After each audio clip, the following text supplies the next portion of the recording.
Hello everyone and welcome to Nimisha Audiobooks.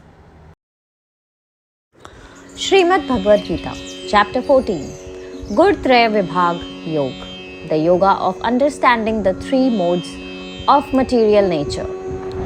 Bhagwan Shri Krishna said, I will now describe to you that knowledge which is the greatest of all types of knowledge.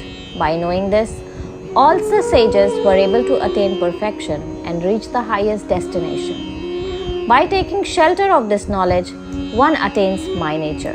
He is neither born during creation nor does he suffer during universal annihilation.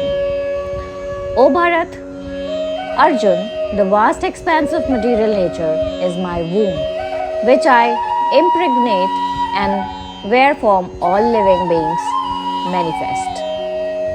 O son of Kunti, all forms of life that are born in this world are ultimately born from the great womb of material nature, and I am the seed-giving father.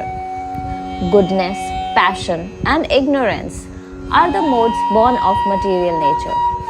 These modes bind the immutable individual being to the material body. O mighty armed hero! O virtuous Arjun! Amongst these modes, goodness is free from impurities.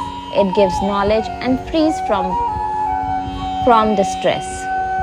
It conditions one to pleasure and knowledge. O son of Kunti, you should know that the mode of passion manifests desire, hankering, and attachment. It binds the embodied living beings to their actions. You should know that the mode of ignorance bewilders all embodied beings. O Bharat, it binds them through confusion, laziness, and excessive sleep.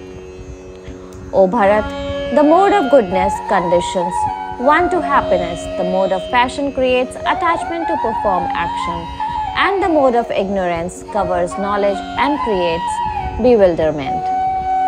Goodness overpowers passion and ignorance. Passion defeats goodness and ignorance, and ignorance overcomes goodness and passion. Thus, the modes continually fight for supremacy. When the light of knowledge illuminates all the sense of the body, it should be understood that the mode of goodness is most prevalent. O best of the Bharat dynasty, when the mode of passion is most predominant, one is under the influence of greed, selfish activities, ambition, restlessness, and hankering. O descendant of Kuru, by the influence of the mode of ignorance, then darkness, laziness, confusion, and delusion are manifest. When an embodied being dies under the influence of the mode of goodness, he reaches the higher planets wherein those of great intellect reside. When one dies in the mode of passion, he is reborn amongst those who are attached to worldly activities. If one dies in the mode of ignorance, he takes birth again in the womb of unintelligent people. It has been said that the result of good deeds is purity, the result of passionate activities is misery, and the result of action in ignorance is bewilderment. Goodness gives birth to knowledge. Passion gives rise to greed, and ignorance breeds illusion, confusion, and a lack of knowledge. Those in goodness attain the higher realms. Those in passion remains in the middle, the earth planet, and those in ignorance descend to the lower planes of life. When one perceives that there is no other active agent except the modes of nature, and he knows the Supreme, he attains my nature. By transcending these three modes that appear within the body, one becomes liberated from the miseries of birth, death, old age, and other miseries. Then one tastes the nectar of immortality. Arjun inquired, O Krishna, by what symptoms can one who has transcended these three modes be known?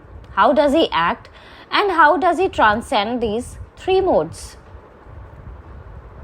Bhagwan Shri Krishna replied, one who does not like or dislike the presence of illumination, attachment, or delusion, or laments their absence, who remains dispassionate and is not affected by the modes, who remains unwavering, who is equal in both happiness and distress, who remains content in the self, who sees no intrinsic difference between a lump of earth, a stone, and gold, who remains undisturbed in both favorable and unfavorable circumstances, who is wise, to whom insult and praise are equal, who considers honor and infamy to be the same, who is impartial towards both friend and enemy, and who renounces all mundane activities.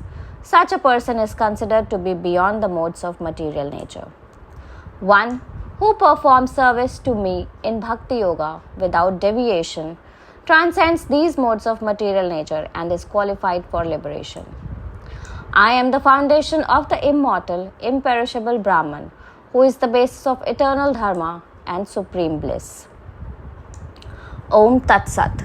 Thus ends chapter 14 entitled Gunatraya Vibhagyo, from the conversation between Sri Krishna and Arjun in the Upanishad known as Shreemad Bhagwad Gita, the Yoga Shastra of divine knowledge from the Bhishma Parv of Mahabharata, the literature revealed by Vyasa in 100,000 verses. Thank you.